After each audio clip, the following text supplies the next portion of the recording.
বানৰ সংহাৰ নমস্কাৰ ইয়া হৈছে সুপাৰ প্ৰাইম ষ্টুডিঅ'ত মই প্ৰাঞ্চল বৰাকত জটিল ৰূপ ধাৰণ কৰিছে বানে 24 ঘণ্টাত বানৰ কবলত পৰি হাইলাকান্দিত মৃত্যু হ'ল দ্বিতীয়জন লোকৰ বানত হলিল সমাধি আবুল হুছেইন বৰভূঞা নামৰ এজনৰ আপিন দ্বিতীয় খণ্ড গাঁৱত সংঘটিত হৈছে এই ঘটনা ৰামচন্দি উপনৈৰ বাঢ়নী পানীত পৰি মৃত্যু হয় যুৱকজনৰ ৰাইজৰ তৎপৰতাত উদ্ধাৰ যুৱকজনৰ মৃতদেহ অত্যধিক বৰষুণৰ বাবে বিপদ সীমাৰ ওপৰেৰে বৈছে এতিয়া বৰাক নদী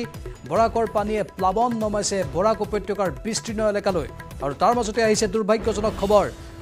বানৰ কবলত পৰি হাইলাকান্দিত মৃত্যু হ'ল দ্বিতীয়জন লোকৰ এই লোকজনৰ মৃত্যু হৈছে বানৰ কবলত পৰি বানত হলিল সমাধি ঘটিছে আবুল হুছেইন বৰভূঞা নামৰ লোকজনৰ আপিন দ্বিতীয় খণ্ড গাঁৱত সংঘটিত হৈছে এই ঘটনা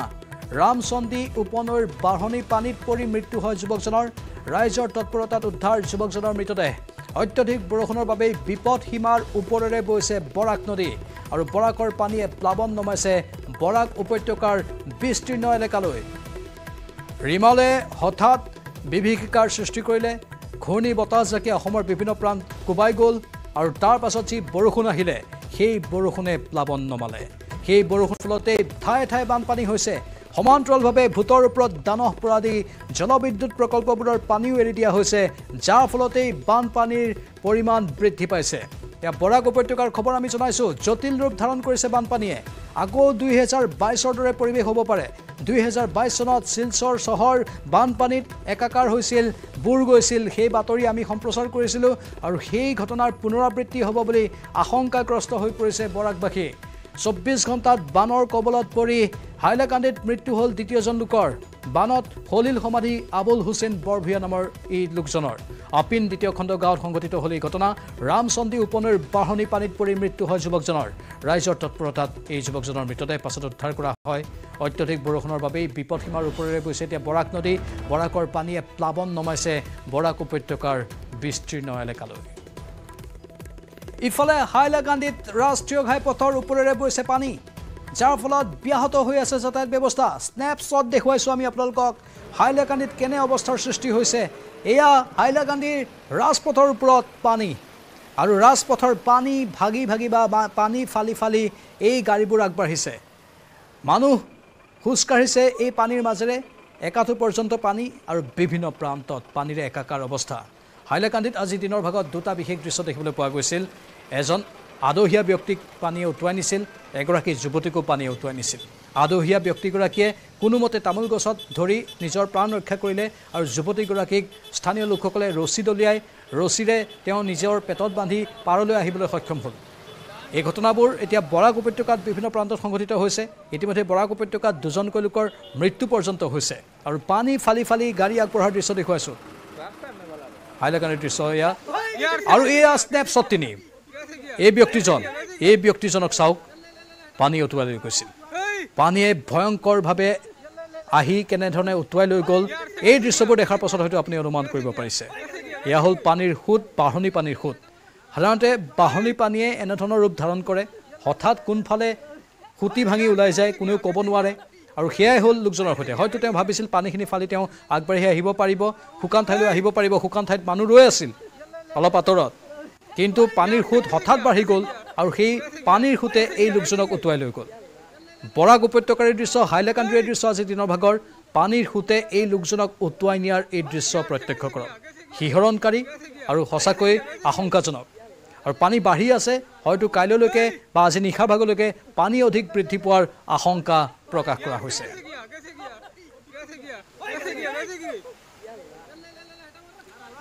যেহেতু বৰাক উপত্যকাৰ বানপানীৰ শেহতীয়া খবৰবোৰ আমি জনাই আছোঁ দুজনকৈ লোকৰ মৃত্যু হৈছে সমান্তৰালভাৱে বহুতে এতিয়াও পানীত ককবকাই আছে আনফালে কপিলীৰ বানে সংহাৰী ৰূপ ধাৰণ কৰিলে হোজাই জিলাটো স্নেপশ্বট 4 দেখুৱাইছোঁ বানৰ মাজতেই হোজাইত ঘটিলে অঘটন পশ্চিম কাৰ্বি আংলঙৰ পৰা হোজাইলৈ অহা বাইক উটি গ'ল প্ৰবল বানৰ সোঁতত তাৰ বিপৰীতে এগৰাকী যুৱতীক দেখুৱাইছোঁ যিগৰাকী যুৱতীৰ কথা কৈছোঁ পানীৰ কোবাল সোঁতে এই কলেজীয়া ছাত্ৰীসহ 2 বাইক আৰোহীক উটুৱাই লৈ গৈছিল কিন্তু পাছত অৱশ্যে ৰাইজৰ প্ৰচেষ্টাত উদ্ধাৰ কৰা হ'ল তেওঁলোকক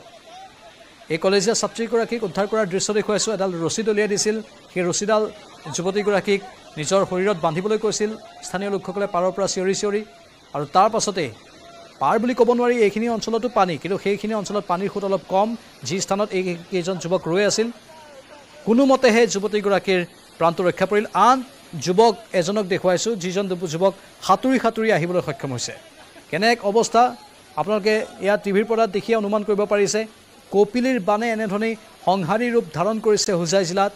বানৰ মাজতেই হোজাইত এই অঘটনটো সংঘটিত হয়। পশ্চিম কাৰ্বি আংলঙৰ পৰা হোজাইলৈ অহা বাইক উটি গ'ল প্ৰবল বানৰ সোঁতত। ৰাইজৰ প্ৰচেষ্টাত উদ্ধাৰ কলেজীয়া ছাত্ৰীসহ 2 বাইক আৰোহী। ছাত্ৰীগৰাকীক ৰছীৰে টানি টানি এই কোবাল সোঁতৰ পৰা উদ্ধাৰ কৰা হয়। আনফালে যুৱক দুজনে কোনোমতে সাঁতুৰি সাঁতুৰি নিজৰ জীৱন ৰক্ষা কৰে। এক ভয়ংকৰ অৱস্থা হৈছে এই অঞ্চলবোৰত, যিবোৰ অঞ্চলত বানপানী হৈছে। আৰু সাধাৰণতে যিবোৰ অঞ্চলত পানী হয় সেই পানী হোৱা অঞ্চলবোৰৰ লোকসকলেহে সেই মৰ্মবেদনা উপলব্ধি কৰে, তাত কেনে এক অৱস্থাৰ সৃষ্টি হয়।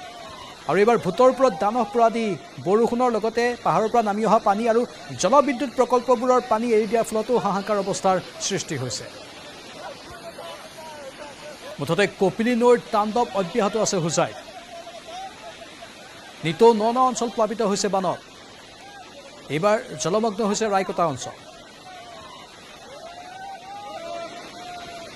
ৰিমাল ধুমুহাৰ পাছত যি বৰষুণজাক আহিল, সেই বৰষুণজাকে হঠাতেই গোটেই দৃশ্যপটে সলনি কৰি পেলালে। কাৰণ প্ৰথম অৱস্থাত বহুতে হয়তো ভাবিছিল এইবাৰ খৰাং হ'ব, এইবাৰ বৰষুণ নহ'ব, কিন্তু ৰিমাল ধুমুহাজাকৰ বা ঘূৰ্ণীজাকৰ পাছত যি বৰষুণ আহিল, সেই বৰষুণে হঠাতেই ৰাজ্যৰ বিভিন্ন প্ৰান্তত বানপানীৰ সৃষ্টি কৰিলে। স্নেপশ্বট 5 দেখুৱাইছোঁ।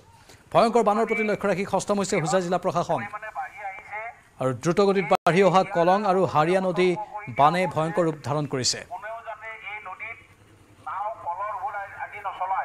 ঘোষণা কৰা হৈছে আৰক্ষীৰ তৰফৰ পৰা।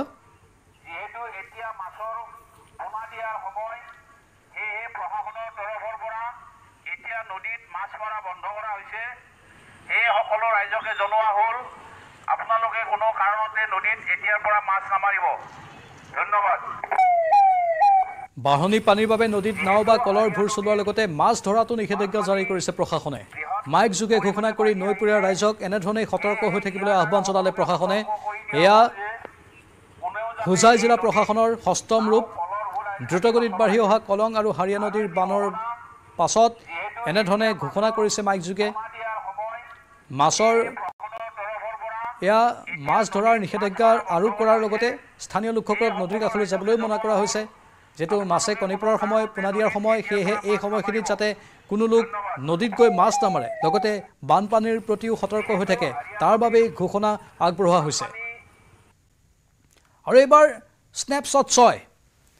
এয়া জলপ্ৰলয়ত বিধ্বস্ত মণিপুৰৰ দৃশ্য দেখুৱাইছোঁ। কিছু ড্ৰোন ছবি, কেনেধৰণে জলপ্ৰলয়ত এই মণিপুৰ বিধ্বস্ত হৈ পৰিছে তাৰেই দৃশ্য এয়া। অবৰ্ণনীয় হৈছে মণিপুৰৰ বান পৰিস্থিতি। বানত বুৰ গৈছে ইম্ফলকে ধৰি বিস্তীৰ্ণ অঞ্চল। ড্ৰোনৰ সহায়েৰে লোৱা হৈছে মণিপুৰৰ বানৰ এইবোৰ দৃশ্য। ইম্ফল চহৰৰ সকলোতে এতিয়া পানীয়েই পানী। ব্যস্ত ৰাজপথতো এককাল পৰ্যন্ত পানী।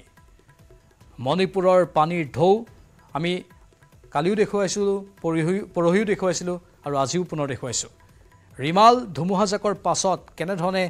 বৰষুণ পৰিল আৰু বৰষুণৰ পাছত কেনেধৰণৰ বানপানী হৈছে উত্তৰ পূৰ্বাঞ্চলৰ ৰাজ্যবোৰত, সেয়া আপোনালোকে দেখিবলৈ পাইছে। এয়া মণিপুৰৰ দৃশ্য। জলপ্ৰলয়ত বিধ্বস্ত হৈ পৰিছে মণিপুৰ। অবৰ্ণনীয় হৈছে মণিপুৰৰ বান পৰিস্থিতি।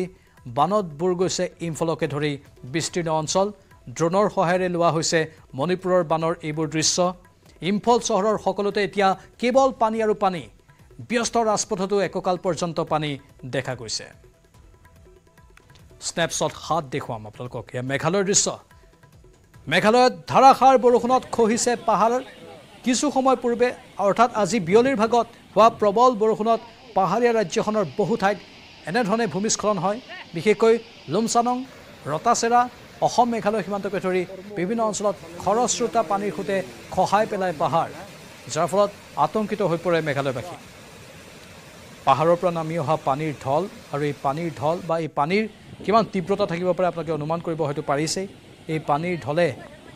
ৰাস্তাৰ এটা অংশ খহাই লৈ গ'ল, যাৰ ফলত ৰাস্তাৰ সিটোমূৰে বাহনসমূহ আবদ্ধ হৈ থকাৰ দৃশ্য দেখিছে। আৰু 2-এজন লোকে অৱশ্যে কিছু চেষ্টা চলাইছিল এই পানীক ভেটা দিব পাৰি নেকি, কিন্তু প্ৰকৃতিৰ এই ৰূপক ভেটা দিয়াটো সহজ কাম নহয়।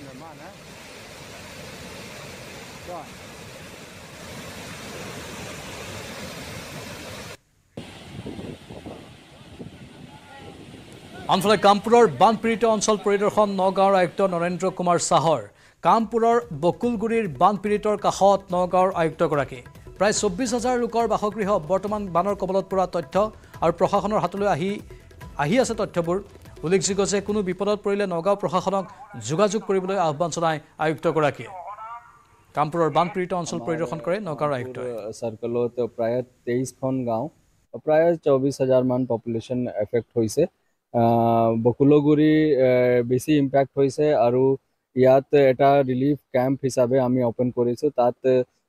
35 জন ইনমেটছ আছে আৰু এইটো আৰু বাঢ়িব পাৰে আৰু বেলেগ এফেক্টেড মানুহৰ কাৰণে আমি জিআৰঅ'ৰ ব্যৱস্থা কৰি আছোঁ আজি ৰাতি বা কালি আৰ্লি মৰ্নিং আমি জিআৰঅ'ৰ এইটো দি দিম এমাৰ্জেঞ্চি ৰেস্কিউৰ কাৰণে আমাৰ SDRF টিম ৰাতিপুৱাৰ পৰা কাম কৰি আছে প্ৰায় 50-60 মান এইটো মানুহক এইটো উলিয়াইছে আৰু ৰিলিফ চেণ্টাৰত পঠাইছে ইফালে সময়তকৈ আগতে উত্তৰ পূৰ্বাঞ্চলৰ ৰাজ্যত প্ৰৱেশ কৰিছে মৌচুমীয়ে কেৰালাৰ ওপৰেৰে উত্তৰ পূৰ্বাঞ্চলৰ লগতে অসমত প্ৰৱেশ কৰিছে মৌচুমীয়ে যাৰ ফলত আগন্তুক 5 দিনলৈ ৰাজ্যৰ লগতে উত্তৰ পূৰ্বাঞ্চলৰ ৰাজ্যৰ কিছু ঠাইত আহিব ধাৰাসাৰ বৰষুণ বৰ্ষাস্থিত আঞ্চলিক বতৰ বিজ্ঞান কেন্দ্ৰৰ সতৰ্কতা অনুসৰি অহা 24 ঘণ্টাৰ ভিতৰত অসম মেঘালয় মিজোৰাম আৰু ত্ৰিপুৰাৰ কিছু ঠাইত 30 পৰা 40 কিলোমিটাৰ গতিবেগত ধুমুহা অহাৰ উপৰিও বিজুলী ঢেৰেকনি আৰু ধাৰাসাৰ বৰষুণ অহাৰ সম্ভাৱনা আছে পুনৰবাৰ জনাইছো সময়তকৈ আগতে উত্তৰ পূৰ্বাঞ্চলৰ ৰাজ্যত প্ৰৱেশ কৰিছে মৌচুমীয়ে কেৰালাৰ ওপৰেৰে উত্তৰ পূৰ্বাঞ্চলৰ লগতে অসমত প্ৰৱেশ কৰিছে মৌচুমীয়ে যাৰ ফলত আগন্তুক 5 দিনলৈ ৰাজ্যৰ লগতে উত্তৰ পূৰ্বাঞ্চলৰ ৰাজ্যৰ কিছু ঠাইত আহিব ধাৰাসাৰ বৰষুণ বৰ্ষাস্থিত আঞ্চলিক বতৰ বিজ্ঞান কেন্দ্ৰৰ সতৰ্কতা অনুসৰি অহা 24 ঘণ্টাৰ ভিতৰত অসম মেঘালয় মিজোৰাম আৰু ত্ৰিপুৰাৰ কিছু ঠাইত 30 পৰা 40 কিলোমিটাৰ গতিবেগত ধুমুহা অহাৰ উপৰিও বিজুলী ঢেৰেকনি আৰু ধাৰাসাৰ বৰষুণ অহাৰ সম্ভাৱনা আছে और डे 2 में हम लोग एक्सपेक्ट कर रहे हैं कि अरुणाचल प्रदेश असम मेघालय नागालैंड मणिपुर मिजोरम और त्रिपुरा के अनेक स्थानों में हल्की से मध्यम स्तर की बारिश होने की अति संभावना है डे 3 की बात करें तो डे 3 में हम लोग एक्सपेक्ट कर रहे हैं कि अरुणाचल प्रदेश असम और मेघालय के अनेक स्थानों में हल्की से मध्यम स्तर की बारिश होने की अति संभावना है साथ ही साथ नागालैंड मणिपुर मिजोरम और त्रिपुरा के अधिकांश स्थानों में हल्की से मध्यम स्तर की बारिश होने की अति संभावना है डे 4 और डे 5 में हम लोग एक्सपेक्ट कर रहे हैं कि अरुणाचल प्रदेश असम मेघालय नागालैंड मणिपुर मिजोरम और त्रिपुरा के अनेक स्थानों में हल्की से मध्यम स्तर की बारिश होने की अति संभावना है হুজাইটো অব্যাহত আছে কপিলী নৈৰ তাণ্ডৱ নিতৌ উন্নয়ন অঞ্চল প্লাবিত হৈছে বানত আজি দিনৰ ভাগতে আমাৰ সাংবাদিক প্ৰণৱ শৰ্মাই বিভিন্ন অঞ্চল পৰিদৰ্শন কৰিছিল কি দেখা পাইছিল এক ৰিপৰ্ট আগবঢ়াইছো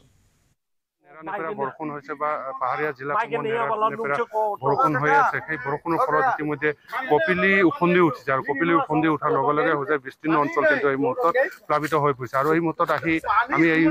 উপস্থিত আছোহি হোজাই ৰায়কাটা অঞ্চলত আৰু ৰায়কাটা আৰু হোজাইৰ মাজতো যোগাযোগ বিচ্ছিন্ন হৈছে কিয়নো ৰায়কাটা অঞ্চলৰ এই যি পথ ইছলাম বস্তিলৈ যোৱা যি পথ সেই পথৰ ওপৰেৰে এনেদৰে পানী বাগৰত এই মুহূৰ্তত কিন্তু ৰায়কাটা ইছলাম বস্তি আৰু হোজাইৰ মাজত যোগাযোগ বিচ্ছিন্ন হৈছে এইটো দিশত থকা যিসকল লোক এইসকল লোক কিন্তু এই মুহূৰ্তত ওলাই আহিব পৰা নাই বা তেওঁলোকে জলমগ্ন হৈ আছে আৰু যিসকল লোকে ওলাই আহিছে ঘৰৰ পৰা সেইসকল লোকে কিন্তু তেওঁলোকে নিৰাপদ স্থানত বা ওখ স্থানত তেওঁলোকে আশ্ৰয় গ্ৰহণ কৰি আছে মুঠৰ ওপৰত যদি আমি ক'বলৈ যাওঁ এয়া হৈছে লোক নিৰ্মাণ বিভাগৰ এক গড়কাপ্তানি পথ সেই পথৰ ওপৰেৰে এনেদৰে এক প্ৰবল খুঁটত কিন্তু পানী বাগৰি থকাৰ ফলত কিন্তু এই মুহূৰ্তত যোগাযোগ বিচ্ছিন্ন হৈছে ৰায়কাটা অঞ্চলৰ লগত হোজাইৰ লগত আপোনাৰ ঘৰ ইয়াতে মোৰ ঘৰ ইয়াতে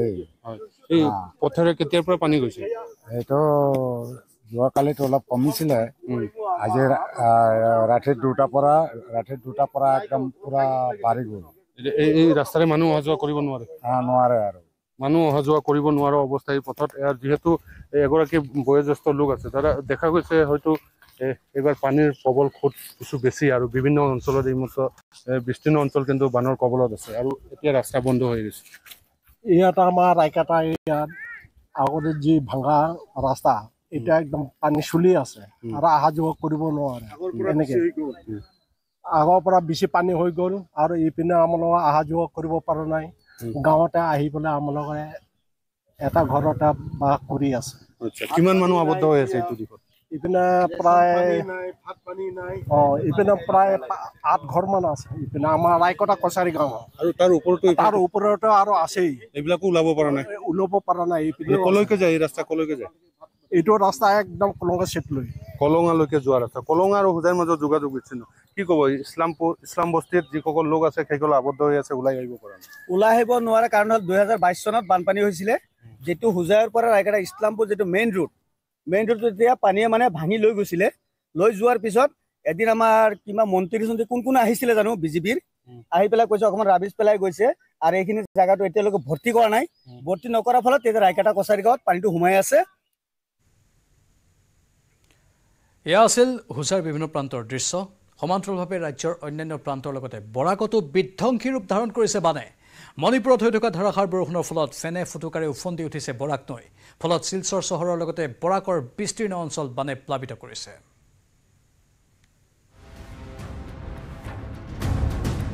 গুৱাহাটীৰ পাহাৰত বাজিছে বিপদ ঘণ্টা পাহাৰৰ বাসিন্দাই আতংকৰ সৃষ্টি কৰিছে মহানগৰ প্ৰশাসনক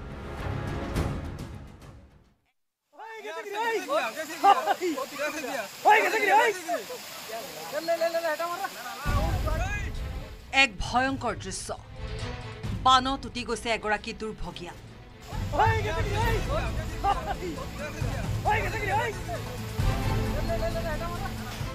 বৰাকত বিধ্বংসী বান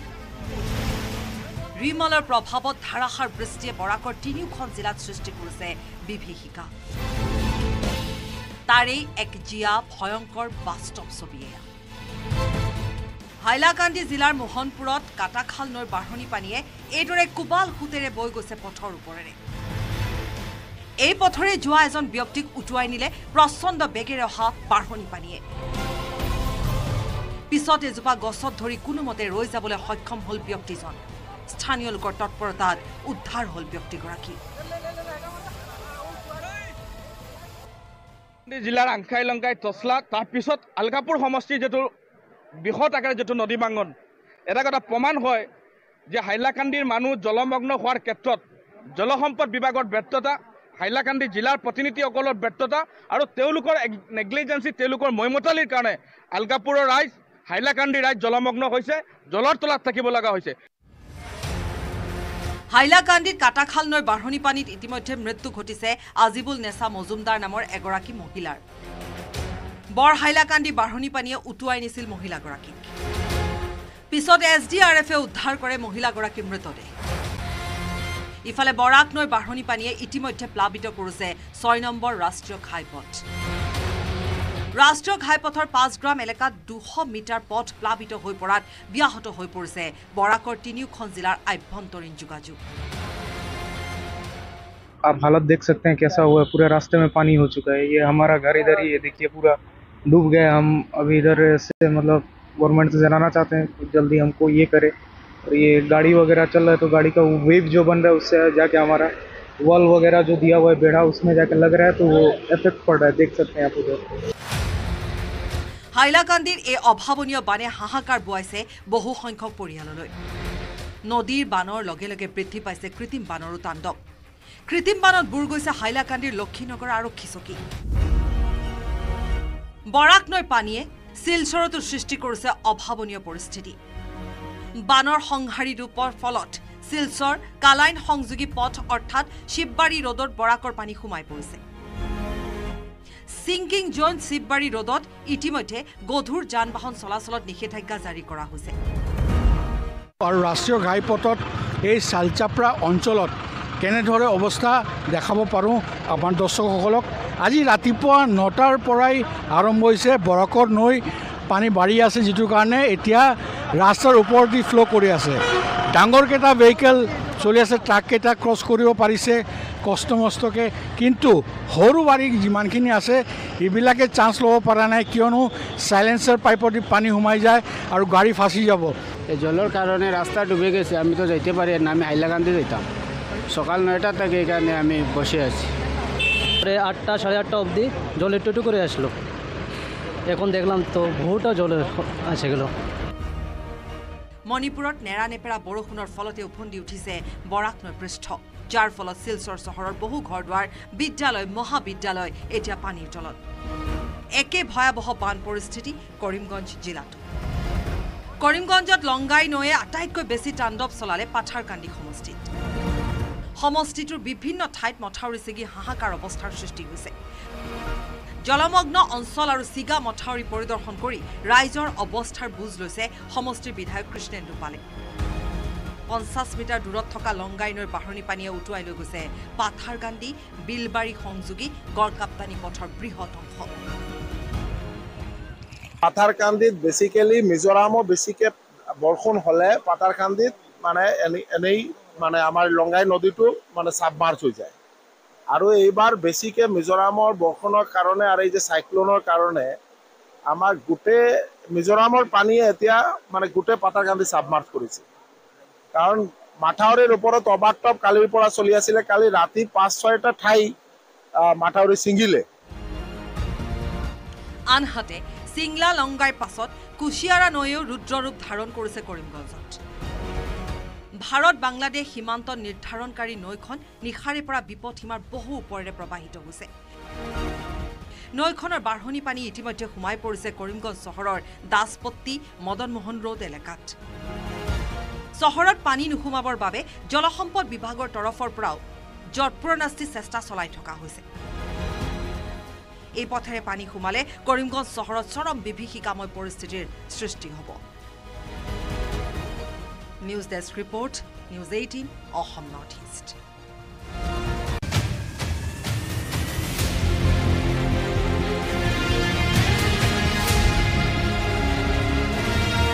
মহাসংগ্ৰাম